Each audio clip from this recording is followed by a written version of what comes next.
Now, Peterborough and Stevenage were among Saturday's winners and both have Premier League opponents in the third round. As will Luton if they win their second round replay. Donovan Blake takes us through the draw now. Number 48. Stevenage. Number 27. Newcastle United. I reckon that's it's the tie which has no doubt brought memories flooding back for seasoned Stevenage supporters. 12 years ago, the two sides were famously brought together while Stevenage were outside the league. Newcastle, Alan Shearer and all almost lost under manager Kenny Dalglish before squeezing through in a replay. So a chance for revenge for Borough after going through at AFC Wimbledon at the weekend. A touch of déjà vu for Ipswich too, another trip to face Chelsea, where they lost in round 4 2 seasons ago. Norwich were there in 2007, this time a less glamorous meeting at home to Leyton Orient or non-league Droylsden. As top-flight opposition for Peterborough after booking their third-round place at Bury thanks to a club record 12th FA Cup goal from Craig McHale-Smith. Posh will face Fulham, while Luton have a huge incentive to beat Charlton in their second-round replay, a trip to Tottenham. It was a goal of Premier League quality from Andy Drury, which kept the Hatters in the Cup. Colchester can look forward to a visit to Swansea from the Championship, their reward for beating Swindon Supermarine thanks to David Mooney. But the Cup is over for Northampton. Billy Mackay was one of their goal scorers in the 3-2 defeat at Sheffield Wednesday. And Chelmsford City fans have the memory of Sam Higgins' equaliser in their 3-1 loss at Wycombe. Donovan Blake, Anglia News. Well, now to that extraordinary record-breaking innings down under by Essex cricketer Alastair Cook for England against Australia. It was incredible. I've got the bags under my eyes to prove it. You can see his unbeaten double century, the first of his career, helped England draw the first test in Brisbane. Hannah Pettifer has been back to his school in Bedford to find out more. This is where it all began. Hours of practice in the nets at Bedford School saw Alastair Cook develop his game.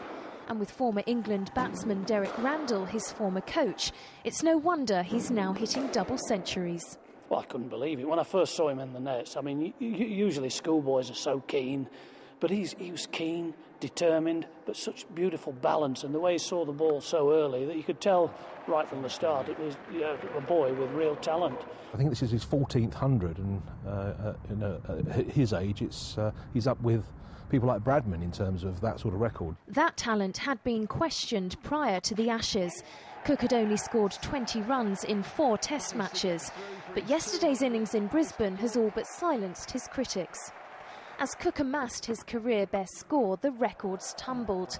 His 235 not out beat legendary Australian Sir Donald Bradman's highest ever innings at Brisbane, 226 set in 1931. And Cook's unbeaten partnership of 329 runs with Jonathan Trott was the highest by an England pair for any wicket in Australia. It's been a fantastic couple of days. Obviously the pitch was amazing to bat on and got better and better, so the conditions were in our favour, but we still got to go and get them. Big inspiration seeing as he was sort of here, 6-7 years ago. It sort of outlines a pathway to you and showing that, you can go from just a schoolboy player to go and play for England. Quite surreal, really, because he was probably in the same lessons as I was 10 years ago, so it's a little bit frightening as to where we could end up. I was really pleased for him, and he's inspired a lot of the boys at the school to do well. Alastair came to the school aged 13 on a music scholarship. He apparently had a terrific choral voice and had thought about becoming a jazz musician, but cricket soon became the priority. And 7 years on, England are no doubt pretty thankful it did. Hannah Pettifer, Anglia News, Bedford. Roll on Adelaide. Right, Northampton Saints international stars return to Franklin's Gardens to see their club a healthy 8 points clear at the top of the Aviva Premiership. The Saints scored 4 tries and picked up a winning bonus point in Friday's win over second-place London Irish. At one stage, they led by 18 points before winning 35-23. And it's also looking good for Bedford in the Championship. They beat Doncaster 35-7 to stay second in the table.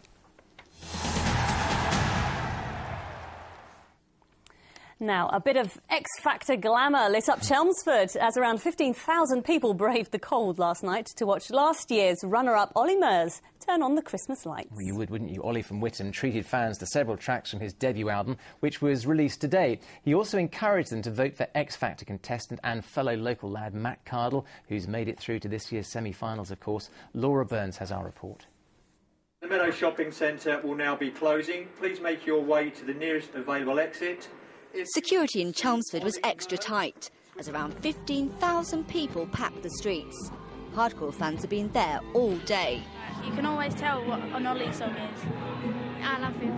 I don't know, it makes you feel good, his music. You don't get many celebrities around here. Like, who come from here, so like, it's quite cool. And what are you going to do when you see him? Scream. Jump around. For the local lad they were waiting to see, it was all a bit surreal. I was just saying recently now, I've been coming to Chelmsford Town Centre for a long time to go shopping since I was 16, 15 years of age, you know, probably younger than that. So to actually come here tonight and people have come to see me sing and for the Chelmsford light switch on for the high street, it's a great honour, to be honest.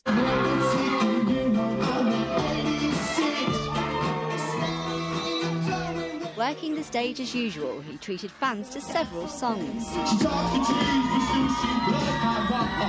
before coming back on again for the big moment.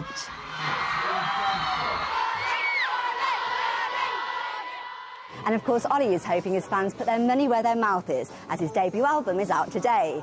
His new single, Thinking of Me, has just gone to number 4 in the charts, beat to the top spot by X-Factor finalists and their charity single.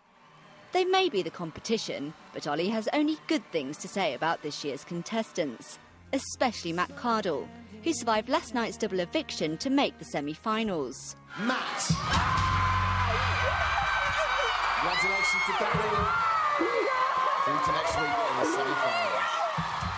You've got to stick to your own, and he's a great lad, Matt. We get on really, really well, and we speak on the phone and stuff like that. So I really hope that, you know, he goes on and does really, really well. And I think he's got a great voice, and I think that, you know, he might be able to go one step further this year and bring the X-Factor crown back to Essex. That'd be nice. But last night it was Olly getting the royal treatment, proving he's a hit on the high street in more ways than one. Laura Burns, Anglia News, Chelmsford. He really is. You do a good Olly Murs impression, don't you? Oh, cheeky chappy, isn't he? That's what he is. You can see the full interview with Olly Murs on our website. I'll stop now, at itv.com/Anglia. Yeah, the very latest on the snow coming up. First, here's a look at the national news in a couple of minutes. Coming up on the ITV News. Well, as we heard earlier, no end to in sight to this cold snap at the moment. Let's get all the details now for your area with Rachel Mackley. Here she is.